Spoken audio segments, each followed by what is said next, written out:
Olá pessoal, sejam bem-vindos a mais uma aula do nosso curso de Eletrônica A. Na aula de hoje a gente vai ver polarização em corrente contínua e reta de carga para transistores do tipo BJT. Então lá na nossa ementa de Eletrônica A, estamos aqui no tópico 4.2 e 4.3. A gente vai ver aqui então a nossa polarização em corrente contínua. Primeiro a gente vai ver o porquê de fazer essa nossa reta de carga. A nossa reta de carga, como a gente viu, os pontos de operação do nosso transistor, eles dependem aqui está para o base comum, aqui para o emissor comum. A gente pode operar na região de saturação, região de corte, tanto para o base comum quanto para o emissor comum, aqui embaixo corte, saturação, ou na região ativa. O que acontece? Que essa operação em saturação e corte, a gente vai ver que a gente vai utilizar isso para transistor operando como chave, e aqui no meio a região ativa, onde utiliza ele como amplificador de pequenos sinais. E como é que a gente faz então para escolher em qual ponto que ele vai operar? A gente faz a chamada polarização e a gente garante os pontos de operação. Então a gente consegue garantir em qual das regiões que ele vai estar. E aí a gente vai utilizar região de corte e região de saturação quando a gente for operar ele como uma chave digital, seja para circuitos digitais ou para conversores chaveados. E a gente vai usar aqui a região ativa quando a gente vai utilizar ele como amplificador, quando a gente quer ter um ganho de corrente. Para isso, a gente vai fazer o procedimento da chamada reta de carga, porque os valores da tensão e corrente do circuito dependem tanto do dispositivo, que é o BJT, quanto do circuito elétrico, que são os resistores e as fontes. E aí a solução disso, o ponto de operação de verdade, a gente pode fazer isso matematicamente ou a gente pode fazer isso graficamente. Essa operação gráfica é a chamada reta de carga e o objetivo aqui é achar esse ponto de operação Q. A gente faz isso cruzando a curva do BJT com a curva do circuito elétrico. Então aqui tem um exemplo para nós ver. Aqui essas retas coloridas são as curvas do transistor e essa reta em preto aqui é a curva do circuito elétrico. Então os resistores e as fontes dão essa curva em preta e o transistor dão as curvas coloridas. Qualquer ponto de intersecção dessas curvas é uma possível solução para o nosso circuito. Aqui no caso está sendo pego o ponto que excede bem ao centro da curva, a gente vai ver que isso tem algumas vantagens em fazer isso. Principalmente a gente faz isso de pegar o ponto central para que o sinal de excitação aqui com a corrente da base gere o sinal de saída sem corte. Por se a gente aumentar essa amplitude aqui, a tendência é chegar em corte ou saturação e aí não mais vai ser um sinal no formato que a gente colocar aqui. Aqui está um seno, mas não vai ser o formato que a gente colocar, mas sim um sinal cortado aqui em corte ou em saturação.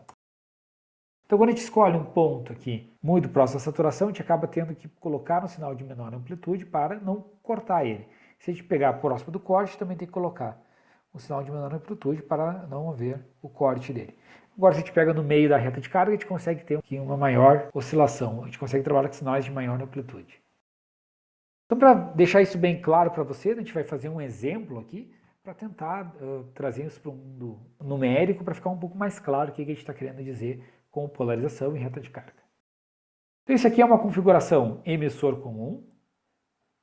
A gente vai ter aqui uma fonte ligada na base de 5 volts, um resistor de 100K, uma fonte ligada ao coletor de 12 volts, um resistor de 1K.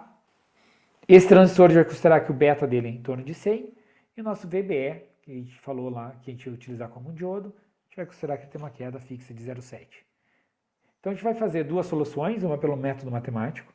Se a gente resolver esse circuito matematicamente, fazendo a malha de entrada aqui, a gente tem que a corrente da base, ela vai ser fonte de tensão, menos a queda de tensão, que a gente tem aqui, dividido pelo RB. Ou seja, com os valores numéricos, a gente tem 5 volts menos 0,7 dividido por 100K.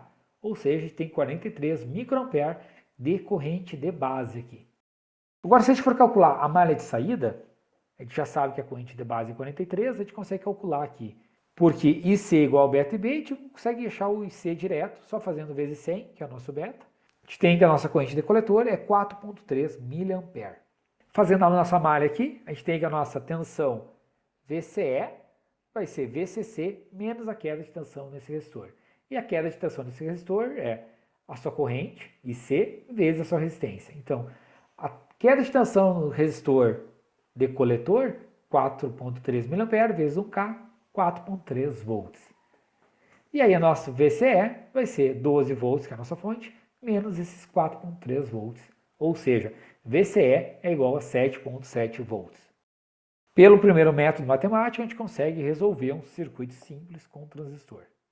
A outra maneira de fazer isso, essa solução, é usar o método gráfico da reta de carga, que é o que a gente vai fazer agora. Então, dados os dados que a gente tem aqui, a gente traça então a nossa reta de carga.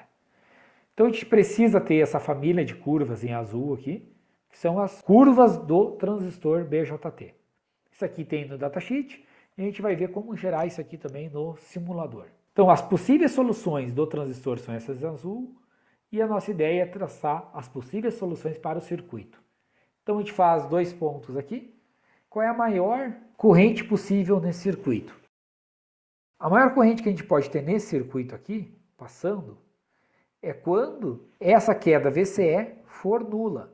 Então a corrente que passa aqui vai ser o VCC dividido pelo RC.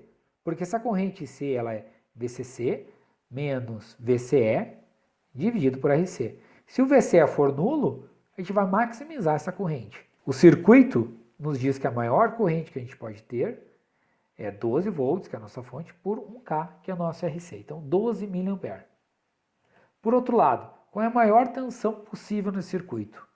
Então, nesse circuito aqui, a maior tensão VCE possível aqui é quando a corrente que passa aqui for nula. Porque se não houver corrente passando no resistor RC, não tem queda nele. Então, a nossa fonte VCC vai aparecer todinha aqui em VCE. Então, o nosso segundo ponto aqui da curva, da reta de carga, é o nosso VCC igual a 12 volts, que essa é a maior tensão que a gente pode ter, que é quando IC é igual a zero. Ligando esses 2 pontos aqui, a gente chega nessa reta em vermelho, que são as possíveis soluções para o circuito elétrico. Qualquer intersecção entre a curva vermelha e as curvas em azul são possíveis soluções. Como é que a gente sabe qual é a solução desse circuito? Sabendo qual é o IB. Então, o nosso IB lá a gente já calculou que ele é em torno de 43 micro, então a gente tem a curva aqui para 40 micro. Obviamente, isso é um método aproximado, né? Um método gráfico. E agora basta a gente puxar esses 2 valores aqui. Então, a gente puxa uma reta aqui. Então, a gente vê que aqui o valor está entre 4 e 8. Se esse gráfico tivesse uma precisão melhor, vocês iam conseguir ver que isso aqui está 4,3 mA. E esse aqui, que é o nosso VCE, ele está entre 4 e 8 volts. E aí, se tivesse precisão nesse gráfico, vocês iam encontrar ele em torno de 7,7 volts. Eu sei que são esses valores também porque é o que a gente conseguiu lá no método matemático. Qual é a vantagem de usar o método reta de carga? Ele é um método gráfico, então, né, tendo o datasheet do componente, vocês têm essa curva em azul, você só tem que fazer uma linha aqui, e vocês vão ter um valor bem próximo do real. A outra vantagem também é que vocês podem fazer pelo método matemático e pelo método reta de carga, e eles têm que dar valores próximos do outro. Então, vocês conseguem conferir se o que vocês fizeram por um método está correto fazendo pelo outro método. Então, dessa maneira, a gente viu 2 métodos para solucionar circuitos com transistor. Método matemático e pelo método da reta de carga. Aqui tem uma questão que, pela nossa reta de carga, a gente poderia levantar o beta do nosso transistor. Então, esse aqui é do transistor MJE 240. Se a gente olhar aqui, isso aqui é uma curva com IB fixo em 1 mili. Essa aqui é uma família, né, de curvas para vários valores de IB. Então, 1 mili, 2, 3, 4 e 5 mA de base geram essas curvas aqui. O que acontece se nós olharmos aqui 2 pontos, pegando IB igual a 2 mili e IB igual a 1 mili, e pegando o VCE de 4 volts, a gente vai ver que a relação entre IC e IB aqui, que 2 mili que gera em torno de 280 mA, e aqui 1 mili que gera em torno de 160 mA. Se a gente calcular isso aqui, vocês vão ver que o nosso beta num é 140 e no outro é 160. Então, o nosso beta não é fixo. Apesar de que, na maioria dos exercícios, a gente vai considerar o beta fixo. Só cuidem que no mundo real isso não é verdade. O nosso beta depende aqui do nosso VCE, do ponto de operação e do IB também, né? Então ele depende do ponto que a gente está operando aqui. Basta ver que se ele fosse fixo, essa curva aqui ela seria chata, tá? Ela não teria esse leve aumento aqui. Então, se vocês olharem nesse ponto aqui, ó, e aqui ela vai subindo. Se o IB não mudou, o IC não poderia mudar, né? Então o nosso beta não é fixo. O que a gente faz? A gente usa o valor típico para poder fazer os projetos e poder chegar numa solução. O próximo exemplo que a gente vai ver é como fazer, não análise de circuito, como foi no exemplo 1, mas sim como que a gente faz o projeto de um circuito utilizando a reta de carga. Então, no nosso segundo exemplo aqui, nós vamos projetar o resistor da base para garantir a melhor resposta de um amplificador. Então, o que a gente está considerando? A gente está considerando que a fonte VCC já é dada, que é 15 volts, que o resistor RC já é dado, que é uma carga de 375 ohms, que a fonte da base já é dada como 10 volts, e o único parâmetro que a gente tem que projetar aqui é o resistor da base.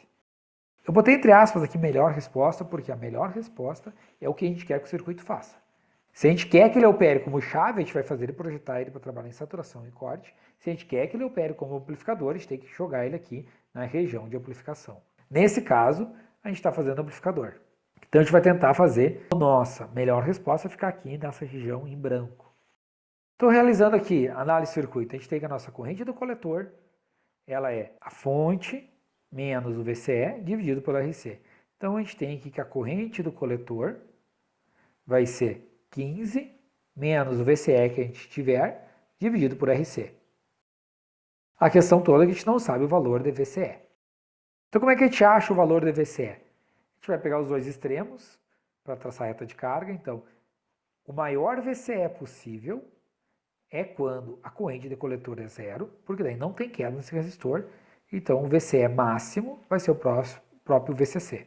A maior corrente de coletor que a gente tem é quando houver a saturação, que é quando o VCE for nulo. Então, como o VCE é nulo, nós vamos maximizar a corrente de coletor. Então, o IC máximo é VCC dividido por RC.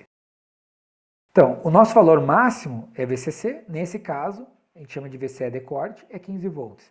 A nossa corrente de coletor máxima, nesse caso, é 15 dividido por 375, então 40 mA. Isso aqui independe do BJT, isso aqui é o circuito elétrico que gera isso. Então a gente vem aqui no nosso gráfico do BJT e traça esses dois pontos, 40 mA e 15 volts. Qualquer ponto aqui é uma possível solução. O que a gente vai fazer? Como a gente quer maximizar a resposta de amplificação, a gente vai pegar um ponto quiescente ao centro da curva. Então a gente vai pegar alguma coisa aqui em torno, desculpa, é 40, então em torno de 20 mA, que seria esse ponto aqui. Então a gente tem que optar entre 30 e 20 micro. Então, como a gente está mais próximo aqui do 20, a gente vai optar pela curva de ter uma corrente de base de 20 microampere. Se a gente fizer isso, que estica esses dois pontos aqui, a gente vai ter um VCE em torno de 8 volts e uma corrente de coletor em torno de 19 mA. Então a gente precisa encontrar um resistor de base que nos dê este ponto de operação.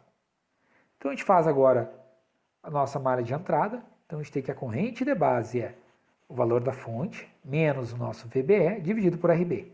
Então o IB é o que a gente quer aqui, ó, é esses 20 micro. Então a gente quer 20 micro, a gente sabe que VBB é 10, a gente sabe que VBE é 0,7 e agora a gente tem que isolar o RB. Então isolando o RB daqui, a gente tem que nosso resistor de base terá que ser um resistor de 465 kΩ. Então, utilizando esse resistor de base aqui, nós vamos chegar nessa resposta do ponto de operação Q aqui. Então, espero ter ficado claro para vocês essas questões de reta de carga, como que a gente utiliza a reta de carga para analisar o circuito que já está feito, que foi o nosso exemplo 1, e como é que a gente utiliza reta de carga para projetar nosso circuito, que foi nosso exemplo 2. Referências aqui, novamente, estou utilizando os livros do Malvino do Bollison, material do professor Stein, os livros de microeletrônica e também o livro do professor Pinto aqui de eletrônica analógica.